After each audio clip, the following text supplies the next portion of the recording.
l'invité de la rédaction. Bonjour, comme chaque jeudi, on se retrouve pour l'invité de la rédaction. La capitale vit depuis quelques jours au rythme des journées théâtrales de Carthage, qui dans leur 17e édition se sont démarquées par une présence relativement importante dans les régions, mais aussi dans les écoles. Comme à chaque édition, des pièces de théâtre des 4 coins du monde sont à l'honneur, l'occasion pour le public de découvrir le théâtre du monde, le théâtre d'ailleurs, avec nous, le directeur des JTC, Lassad Jamoussi. Bonjour et bienvenue sur nos ondes. Bonjour, merci de m'inviter pour parler de cet événement majeur, donc durant cette semaine et celle qui a précédé, les JTC. Cette édition se veut populaire, puisque vous avez opté pour la démocratisation et la délocalisation du théâtre. Est-ce un pari gagné ? C'est un pari largement gagné. Je pense que le résultat est là, il est palpable, de par l'engouement que cela a créé, de par la présence massive du public pendant toute la semaine des préouvertures qui a commencé à Matmata, comme vous le savez, qui s'est poursuivie donc dans une tournée de Matmata vers Chneni, Tataouine, Mednin, Sfax pour rejoindre la capitale. Ensuite, une deuxième préouverture à Gafsa également qui a fait une tournée régionale pour rejoindre la capitale pendant donc la semaine focale. Et la même chose pour un spectacle que nous avons coproduit, qui est une création JTC, qui a assuré la préouverture de Sousse le 14 et qui, au bout d'une tournée, est arrivé à la capitale pour présenter également de représentations. Est-ce suffisant comme démarche ? Est-ce qu'on peut réellement, de manière ponctuelle, une fois tous les 2 ans, pouvoir démocratiser le théâtre, surtout dans les régions, mais sans forcément de suite ? Est-ce que, dans le cadre des JTC, qui a déjà relevé un premier défi, on peut penser à un second défi qui serait justement un travail tout au long de l'année. Absolument. D'abord, laissez-moi préciser que désormais, les JTC vont avoir lieu tous les ans. Donc, ça devient un événement annuel. Et pour ce qui est de la deuxième partie de la question, donc ce pari qui consiste à lever donc le slogan les JTC partout et pour tous. C'est un pari qui a été gagné déjà au niveau de cette semaine, 10 jours, où nous avons entrepris une dynamique avec le ministère de l'Éducation nationale et le ministère de l'Enseignement supérieur et de la Recherche scientifique, et qui a consisté à mettre en place 2 mécanismes centrifuges, qui consistent à déplacer des formes légères dans les écoles, dans les salles de classe, dans les cours d'école, donc allant aux confins, dans les villages les plus lointains pour toucher justement les 267 sous-préfectures de Tunisie, délégations comme on dit en Tunisie, et une dynamique centripète qui a consisté à transporter et à amener les élèves vers plusieurs centres équipés en lumière, son, etc., dans des centres culturels où pendant toute la semaine, parfois 2 représentations par jour du même spectacle pour faire bénéficier donc le maximum d'élèves du primaire, des collèges et des lycées, ainsi que un nombre considérable, donc 5000 billets qui ont été offerts aux étudiants sur la capitale et autant de billets que les étudiants ont souhaité avoir parce que c'est un accès libre sur 4 d'étudiants dans les régions. Donc autant dire que le pari est gagné puisque le résultat est là, il est palpable. C'est des milliers, des dizaines de milliers de jeunes gens, d'enfants et de jeunes qui ont été réceptifs. Absolument réceptifs. Donc les JTC auront lieu désormais tous les ans, ça veut dire que les JCC aussi auront lieu tous les ans ? Exactement. Nous avons coordonné entre les 2 grandes manifestations, donc des journées théâtrales du cinéma et du théâtre, de manière à ce que précède le théâtre au mois d'octobre, le 2e vendredi du mois d'octobre d'une année à l'autre, et un mois plus tard, c'est les JCC. Donc 2 manifestations pour rendre compte de la richesse aussi de la création théâtrale et cinématographique dans le pays, et pour continuer à approfondir aussi bien dans le centre que dans les régions. Donc ça nous permettra de prendre la mesure du bilan de ce que nous avons entrepris cette année. Je suis persuadé donc que mes amis des JCC ne manqueront pas aussi, je le sais, de faire un travail de décentralisation. Alors, pour revenir un petit peu à cette question de décentralisation, nous ne voulons pas nous arrêter à si bon chemin et se cantonner uniquement dans les 10 jours du festival. Un projet en perspective est à creuser avec le ministère de l'Enseignement supérieur et de la Recherche scientifique pour essayer de poursuivre cette préparation des JTC de l'année prochaine, pour faire participer peut-être également les étudiants aussi et les enseignants à des lectures de spectacles, etc. Et idem pour le milieu scolaire. Le ministre lui-même, dont M. Naji Jalloul, insiste particulièrement pour qu'une action en profondeur se poursuive en matière de théâtre scolaire, aussi bien dans la diffusion des spectacles que dans la réactivation des clubs de théâtre et dans la formation des formateurs en la matière. Et nous sommes tout à fait disposés à aller dans ce sens-là. Puisqu'on parle de région, avec nous en direct de Gafsa, notre cher correspondant L'Akhdar Suid. Juste après, on ira du côté de Sfax avec Taïb Largili, mais d'abord, avec nous, L'Akhdar Suid. Bonjour L'Akhdar. Bonjour, comment vas-tu, Esmi? Donc L'Akhdar, tu as eu l'occasion de participer à la préouverture à Gafsa. Comment se sont passées les choses? Le public gafsien a été très très très content. Le soir de la présentation de la pièce tuniso-belge Conte des sages du désert, il y avait un public énorme, ça peut en témoigner. Et il y avait un public vraiment trié sur les volets.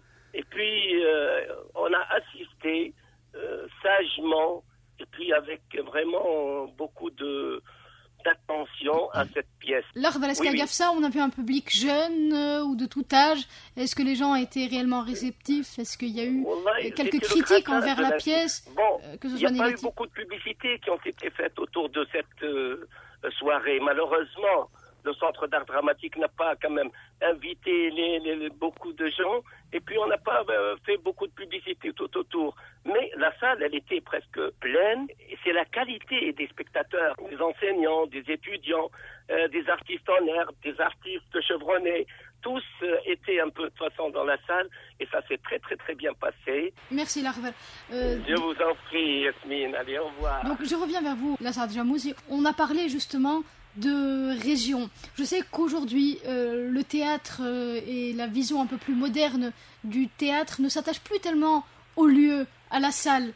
On voit de nouvelles tendances, les théâtres de rue ou encore des spectateurs assis sur des tapis, à même le sol, une nouvelle vision de la scène. Mais est-ce que il y a quand même une infrastructure dans les régions aujourd'hui apte à accueillir un événement d'une telle importance? Est-ce que cette difficulté ne s'est pas posée en voulant décentraliser? Je vous prie d'abord de me permettre de rebondir un petit peu sur ce que L'Akhdar a dit. Je suis très ému. Je suis vraiment véritablement très ému par tout ce qu'il a dit. Et cela ne peut que m'encourager à encore donc aller dans ce sens-là, parce que c'est un cheminement qui a été revendiqué par le peuple tunisien. Je suis l'enfant du peuple tunisien, de chaque pied de cette terre magnifique. Et je suis au service effectivement de cet idéal qui est celui de la décentralisation et des équilibres régionaux. Voilà. Pour revenir à la judicieuse question que vous venez de poser, est-ce qu'il y a les infrastructures nécessaires?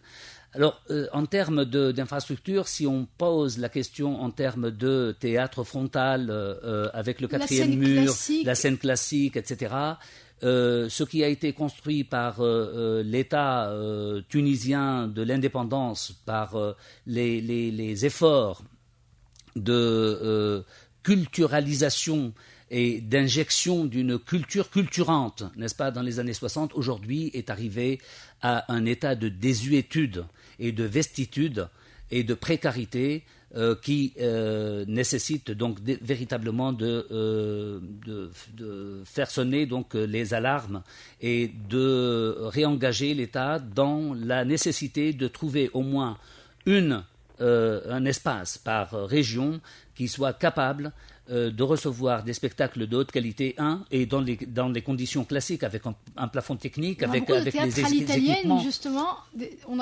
a beaucoup de théâtres à l'italienne, mais qui ne sont pratiquement plus entre guillemets praticables. Non, mais vous avez un théâtre magnifique comme celui de Sfax, qui est aujourd'hui complètement fermé parce que pendant des années, on s'est battu, on a demandé, on a revendiqué que des réparations indispensables soient faites et rien n'a été fait. Et aujourd'hui, la facture s'élève à 4 milliards.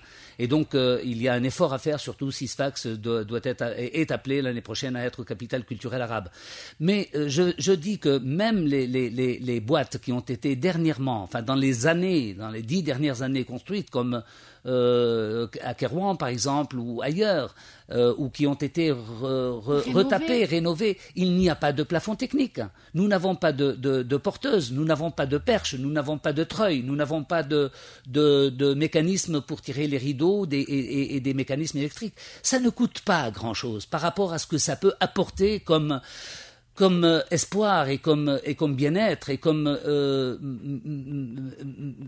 festoiement, n'est-ce pas? Et encourager les troupes à se déplacer. Encourager les troupes à se déplacer et recevoir le public dignement dans des conditions de spectacle tout à fait dignes. Le deuxième volet de la question, si j'ai une minute pour l'expliquer, nous avons adapté, nous sommes inspirés parfois de lieux magiques.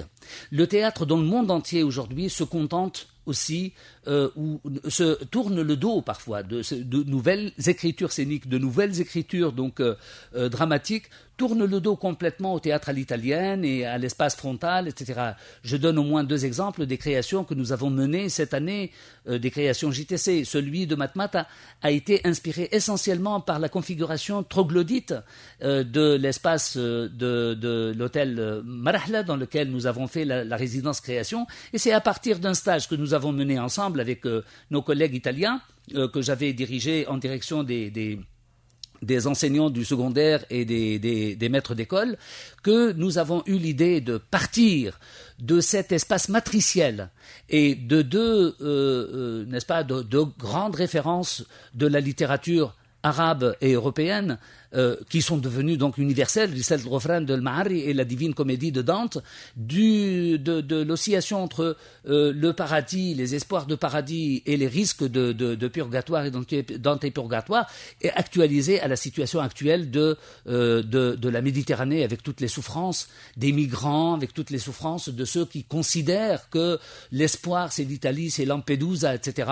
Et donc c'est à partir de notre vécu et à partir de cet espace matriciel que une pièce a vu le jour, une dramaturgie éclatée a été écrite, et elle a été adaptée à Shnenni de Tatawin, elle a été adaptée à Uqsour de Mednin, elle a été adaptée à Funduq al-Haddadin de Sfax, et adaptée au terme d'Antonin ici à Tunis. Donc, vous voyez que nous n'avons pas toujours besoin de théâtre, mais nous avons besoin d'accompagnement de ces idées nouvelles, novatrices, de ces écritures nouvelles. Nous avons besoin de matériel, nous avons besoin de groupes électrogènes, nous avons besoin de lampes, nous avons besoin de projecteurs spéciaux, n'est-ce pas, à tête tournante, etc.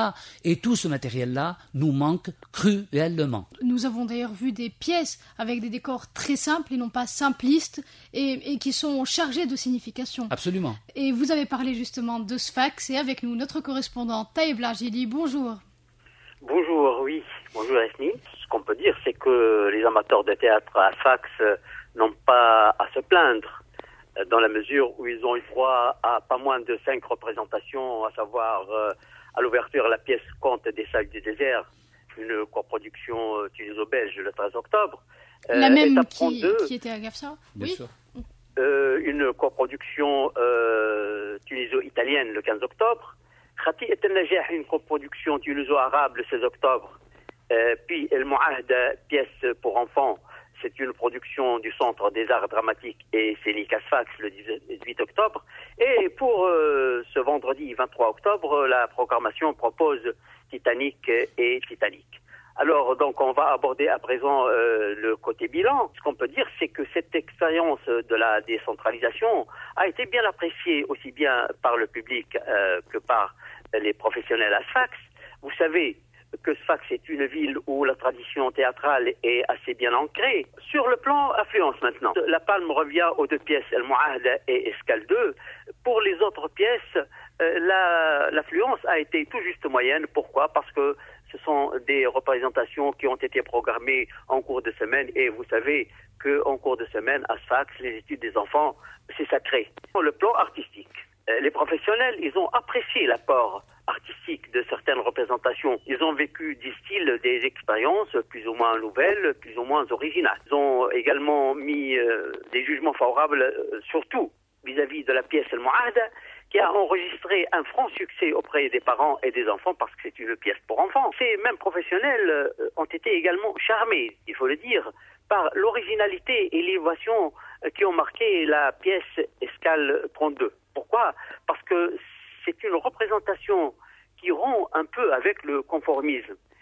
Elle n'a pas eu lieu sur une scène devant un public assis, sage et bien attentif, mais c'était au public de se déplacer d'une pièce à une autre dans l'espace de Fondaq al-Haddadine qui se situe à la ville arabe. Donc, qui se déplace pour suivre un public acteur. Des segments, si l'on peut dire, de la représentation. Merci Taïb pour ce témoignage. On rebondit un peu sur ce que vient de dire Taïb, qui rejoint un peu ce que disait l'art de la suite. Exactement, oui, absolument. J'aurais juste voulu rajouter également qu'en dehors de ces 5 représentations qui ont été programmées donc dans les journées des théâtrales de Carthage à Sfax, il y a également toute la programmation scolaire. Il y a un ensemble assez important. Je n'ai pas les chiffres devant moi, mais le jour du bilan, ce sera diffusé pour tous. Une batterie très importante donc de déplacements dans les écoles. C'est vraiment une première. Mais oui, dans les écoles, c'est une première, mais en plus dans les centres de certaines délégations, Menzel Sheker, etc. Donc une programmation particulière a été proposée, aussi bien dans les écoles que dans les centres ou dans les maisons de la culture, pour lesquels des élèves de différentes délégations se sont déplacés. C'est le même mécanisme à Sfax et dans les 24 gouvernorats de Tunisie. Mais est-ce qu'on peut pas dire qu'en voulant, dans un souci un peu de populariser le théâtre, de le rendre vraiment accessible, est-ce que cela ne s'est pas fait un peu au détriment de certaines pièces réellement transcendantes, qui nécessitent un peu plus de réflexion et qui sont un peu plus difficiles peut-être à comprendre ? Il y a des pièces programmées pour tous et de ce qui nous a poussé à la programmation, ce qui a été à l'origine de toutes les programmations, aussi bien tunisiennes que venant d'ailleurs, c'est la qualité. Nous avons principalement opté pour les qualités et nous avons donc fait le déplacement dans des différents festivals, etc.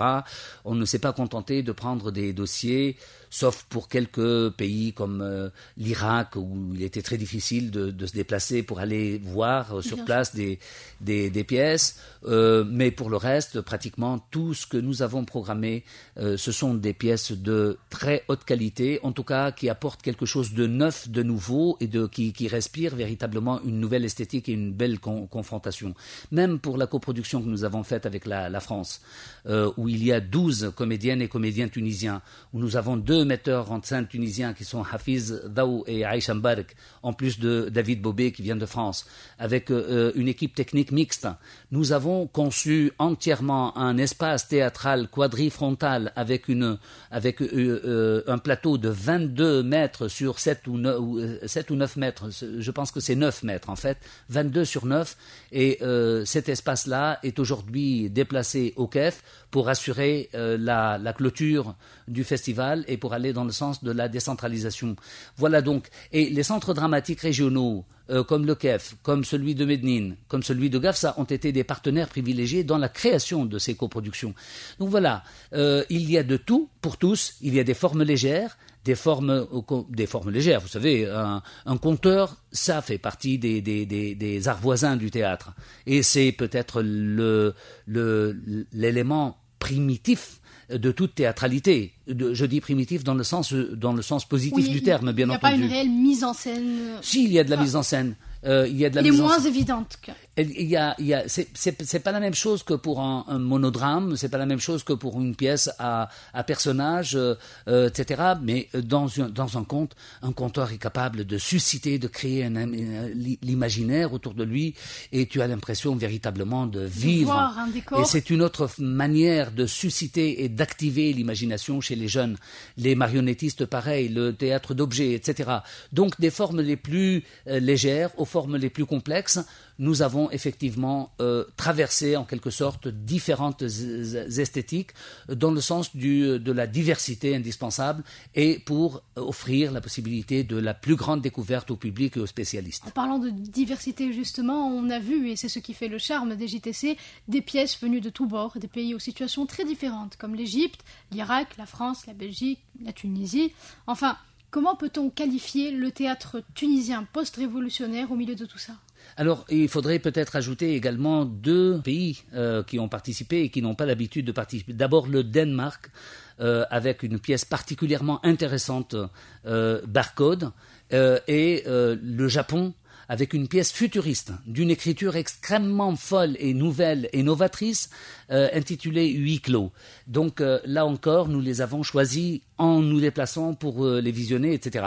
Donc tout et cela... ça n'a rien à voir avec le huis clos de Sartre. C'est à l'origine quand vous sortez du spectacle, il y a Sartre. Bien sûr, mais le traitement est un traitement totalement débridé, avec des moyens absolument futuristes d'écriture, etc. C'est véritablement l'un des apports lointains, et je suis très heureux que le pari a été tenu, aussi bien pour le Danemark que pour le Japon, ainsi que pour toutes les autres participations du Liban, de Syrie, etc. Avant-hier, on a vu la pièce « Je ne m'en souviens plus » de Syrie, qui est un morceau de bravoure absolument fabuleux. Tous les tourneurs de spectacles qui sont venus voir la pièce m'ont confié leur désir de la programmer, aussi bien à Avignon que dans le Festival des Francophonies, qu'ailleurs et ailleurs, et c'est formidable. Le concert, dans tout cela, je voudrais également rappeler aussi quelque chose de très important. Nous sommes en train de fêter le centenaire du théâtre marocain aussi.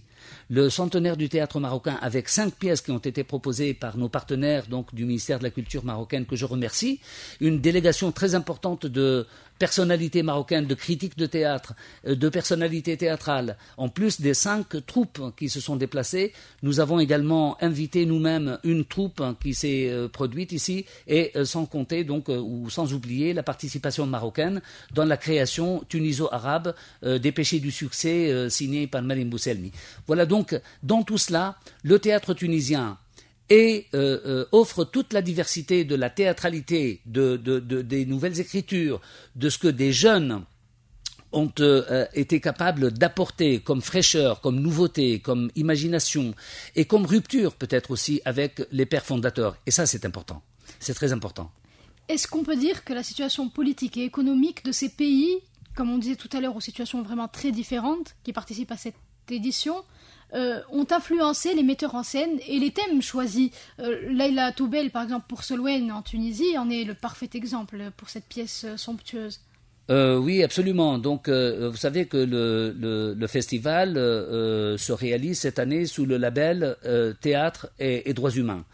Et s'il y a quelque chose qui sort en puissance à la manière de la première émergence de la théâtralité grecque ou de la théâtralité hindoue, de la théâtralité extrême orientale, ou dans les grands traités, celui de Zéami ou celui d'Aristote, etc., ce qui sort et ce qui ressort particulièrement, c'est la condition humaine aujourd'hui dans un monde abîmé. Le monde est abîmé partout. Le sentiment d'une déshumanisation de l'être humain, d'une marchandisation de l'homme et de la femme et de l'enfant et de toutes les catégories donc des laissés pour compte, aussi bien en Europe que dans les zones à conflit. Et donc le retentissement de cette condition humaine en ce début du XXIe siècle qui n'est pas très rose, qui est même extrêmement morose, n'est-ce pas, a été au cœur du plus grand nombre de représentations, de pièces et d'imaginaires. Et ces conditions-là nous ont poussé également à proposer quelque chose de tout à fait inédit et une initiative qui a été accompagnée par tous, sans aucune réserve jusqu'aujourd'hui, celle de la déclaration de Carthage pour la protection des artistes en situation de précarité. Dans le monde, là où il y a des conflits, mais aussi dans les pays où les artistes sont abandonnés à leur sort et ne reçoivent aucune forme de soutien pour continuer à alimenter l'humanisation de l'humain.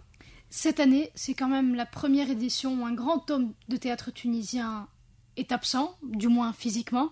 Il s'agit bien sûr de Azdine Ganoun, mais il était présent à travers sa pièce, puisque vous avez choisi de lui rendre hommage avec une représentation de sa dernière pièce, Mostranum, sur Rilène.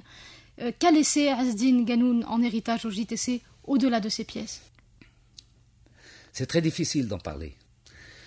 C'est très difficile parce que nous sommes partis sur un projet avec Azdine Ganoun, un projet qui consistait à faire une création arabo-africaine, puisque Azdine a eu le génie de créer ce centre arabo-africain du théâtre dans l'espace Al-Hamra.